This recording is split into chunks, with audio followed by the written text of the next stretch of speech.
This was my first attempt at starting seeds inside instead of outdoors. I used the wrong type of dirt. I used potting soil, not seed starting mix. I used seeds that were over 10 years old, but I did do a wet paper towel test and they were viable. And I did have moderate success, and I would take them inside and outside every night for them to get sunlight. And it did seem to work. I did get peppers. However, I didn't get peppers till later in the season because they were stunted in growth. And as you see it again, I would take them inside and outside, and it did work. I don't recommend starting this way. And this is my cat that loved to sit by the plants at night. And for your first time, that was great. Now this is my second attempt, and I started these at the ranch, and I would take them and put them inside these greenhouses that I did have to level, or the water wouldn't water from the bottom good. And I did get a little bit of a mold issue, but I had better success. But this was in the summer in zone 6A until Puppy came along and destroyed greenhouses. But I was able to get plenty of starts and take those back to my Mesa garden in Mesa, Arizona. Good morning. I got some seed trays started. This one right here, I originally started at the ranch, and kind of a funny story. I had started it, all of these, and none of them sprouted. I was going back and forth from the ranch, and I'm not sure if I didn't get enough water or enough sun or got too hot. Garden Kitty Louie checking it out. So I gave up on them after about a month. Nothing sprouted. I picked them up and stuck them on the back porch where there was no sun. And yes, Garden Kitty, this right here, the cilantro grew. It actually grew in a couple spots, or sprouted, and kind of got leggy, so I had to pull these out, and I actually redid them.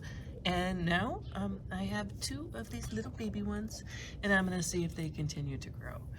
I did go ahead and replant everything exactly the same because they were already labeled. And then this morning, with no help from Garden Kitty, I went ahead and did these. These are the bigger trees. I really hate potting up, and we'll see how well they do.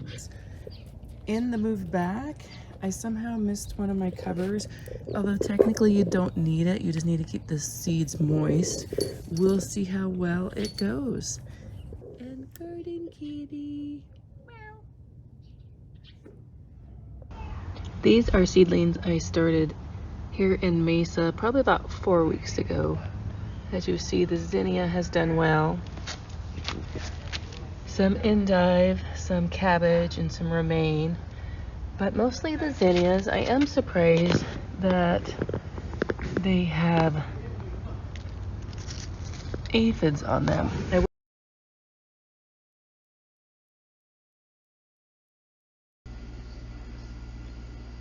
picked up these lights at Walmart today. They were $15. Let's see if I can plug these in. This is just one light on. The lights, oh, that's the one I turned on. There's two strips, and I just hooked it over the metal part here. There was no assembly. The only thing I had to put on were the chains, and they link together. So I had watched The Rustic Gardener, and he recommended the 550 lumens. So if you watch his videos, they're very informative. Anything over 5,000. And then this is supposed to be Kelvin, but it doesn't give a Kelvin, so he did say daylight. So hopefully these will work. We'll find out.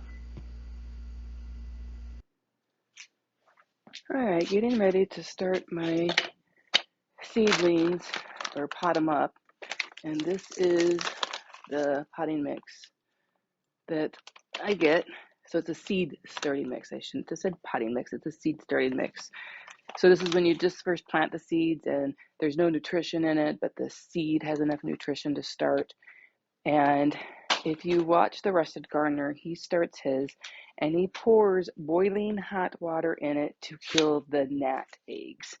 So I need some pot holders on this. I have 2 bags in there. I've already done this once. I'm getting this ready to pot my seeds up. Nice big painting stick that I use, and kind of just stir it around.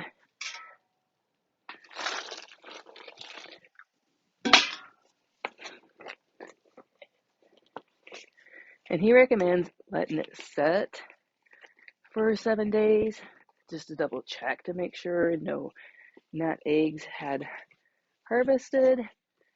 And I think I can actually do that this time. Last time I just had to get my seeds started, so I didn't have the time to do that. And trying to get down all the way to the bottom.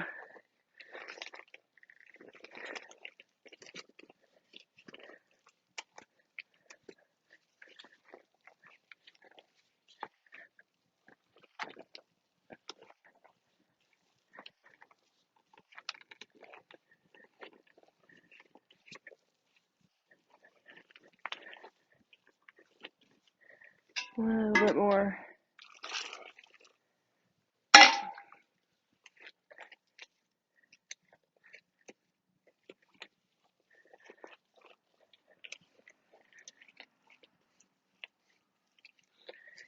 Alright, I think it's all wet. Then I put a lid on the bucket and let it sit for the next 7 days. And that's how I start my seedling mix. And then I just take handfuls and put it in here. It is a little wetter than it should, but it's hard to get the peat moss to take in water anyways. So it's okay that it's on the wet side. And I just fill up the little containers, push it down so it's full and packed. I'm not shoving it in, not, pushing it down so hard that it's packed in compact. And so I made a list of the peppers that I want to plant, and this was an 18 cell, but down here, this one is empty. That way when I water, I can see the water level in it. So I'm gonna plant 2 seeds of each of these in each cell, and I already made my tags. And we are going to begin. So the first one is a purple sweet bell pepper. I don't think I liked these last time, but I can't remember. I do have one in the garden. So these ones that are from Botanical Interest, a lot of them come in these little tiny seed packet, and they don't have a lot of seeds in them. I like the brand because they have different ones, but I also at the same time a lot of times just buy these ones from the nursery because you just get a lot more seeds. I did buy some of these from the nursery also. They had this brand, and at least these have like 30 seeds in them. But unfortunately, some of the Haas ones, even though I want to really grow this variety, it says 30 seeds, but I swear there was only like 20 in it. And I did email the company and say, hey, I didn't get a lot. And they're like, oh, what's the order number and the packing and all this? And I just never got back. So I'm just going to go ahead and plant 1 seed because I only have 3 of those. And I am going to plant another flat for a friend. And my multi-purpose tool I use a lot to plant with is my marker. So I have a tendency to go too deep, so I'm going to try to backfill those in. But I just going to keep like this and do little holes and then put the seed in there. That was the Black Beauty. I already got my tag ready. So I'll do the Poblano and the one that I just did. So I use crafting washi tape to close them back up. Sometimes it works well, sometimes it doesn't. I think I made a video. Maybe I'll attach it to this one. I have so much washi tape, so it's okay if it rips. I just like that it can close instead of just bending them over with the, and putting a paper clip and hoping they stay still. So, they're all stuck in the corner. And I'm just gonna, like I said, chance it and put one in each. It's just, especially the ones I only have a couple of seeds in them. I am gonna plant another, like I said, another one.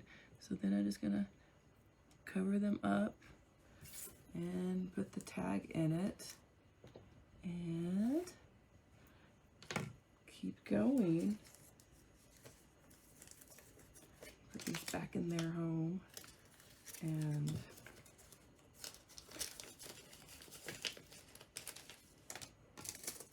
so I don't know if we're gonna be able to handle this cayenne pepper. Barely handle the heat of the jalapenos. But so I'm gonna keep on planting these, and then I'm gonna decide. As you can see, these have 18 cells. These have double that amount. I didn't do my math. 1, 2, 3, 4. Yeah, I'm not gonna do the math on screen here. And gonna probably do this one of peppers and that one of tomatoes. I haven't quite decided yet, but let's get planting. Exciting night in the Woodpile house. My husband helped me put up the lights. What do you do when you have a couple of days off to be with your wife instead of going to Vegas? You put seeds in to start growing plants. So I've been working on putting up a second light shelf. I didn't feel like the plants were getting enough going across this way. I'll do a better example in a minute. But you are supposed to take these little S-hooks and put it in the light this way. And every time I adjust them, these little S-hooks fall out. Super irritating. So I went and got some zip ties and I run it through where the S-hook would go. So then hopefully I will be able to better hold them together. Oh, I think I went the wrong way on that one. Here, flip it around. And there we go. Better. And get another zip tie.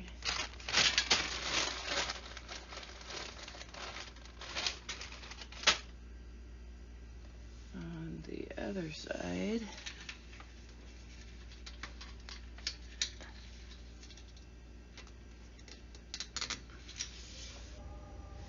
So I put a twist tie in each part of the light. Then this is normally where the S-hook would have went. And I got the chain assembled, let this up, onto the shelf there.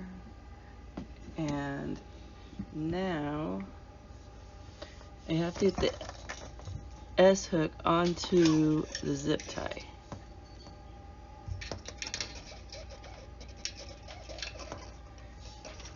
Then after I do that, I can put a zip tie to the chain and to the light. I'm gonna have to figure out a better system, but that's all I can figure out for the moment.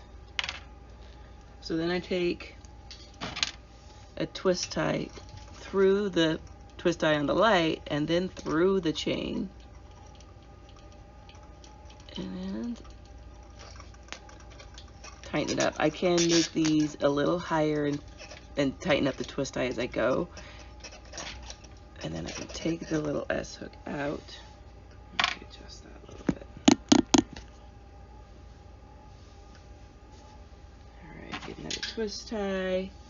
Go through the zip tie, through the chain,